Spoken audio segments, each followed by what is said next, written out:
계약금을 돌려받지 못한 상황에서 경매에 당했을 때 어떻게 대처하면 되는지 그 절차와 말소 기준 권리까지 알아보았습니다.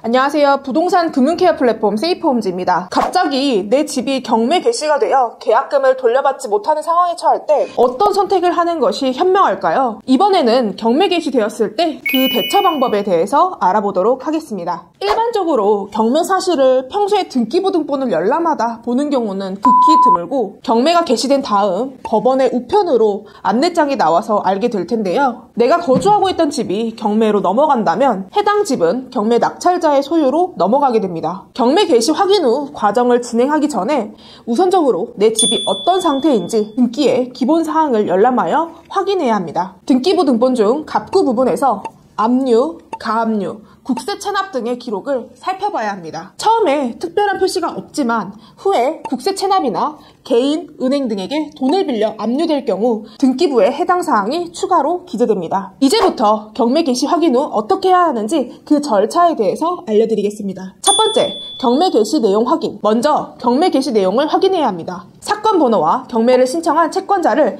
기본적으로 확인해야 합니다. 두 번째, 보증금 반환 여부 확인. 보증금을 돌려받을 수 있는 상황인지 파악한 후 우선 변제권과 최우선 변제권이 본인에게 해당되는지 확인해야 합니다. 여기서 우선 변제권과 최우선 변제권은 전입신고를 하고 점유를 하게 되면 계약력이 생기게 되는데요. 이 계약력에 확정일자를 더하면 우선 변제권이 생기게 됩니다. 우선 변제권은 임차주택이 경매되는 경우에 다른 채권자보다 우선하여 보증금을 변제받을 권리를 말합니다. 최우선 변제는 법정 용어는 아니고 실무에서 사용하기 위한 용어입니다. 법에서는 보증금 중 일정액을 다른 담보 물건보다 우선하여 변제받을 권리 정도로 표현을 하고 있습니다. 세 번째, 배당 요구 신청서를 준비하셔야 됩니다. 이제 경매법원에 임차인의 권리 신고 겸 배당 요구 신청을 해야 합니다. 배당 요구 신청서 서류는 경매 배당 요구 종기 기일까지 반드시 제출해야 합니다. 통상적으로 법원에 비치된 서식은 권리 신고 겸 배당 요구의 신청서이므로 그 서식을 작성하여 권리 신고와 배당 요구 신청을 동시에 하면 됩니다. 이렇게 배당 요구가 접수되면 법원은 그 소액 임차인을 이해관계인으로 간주하여 필요한 모든 통지를 해당 개인에게 전달하게 됩니다. 배당 요구 신청서 필수 준비 목록으로는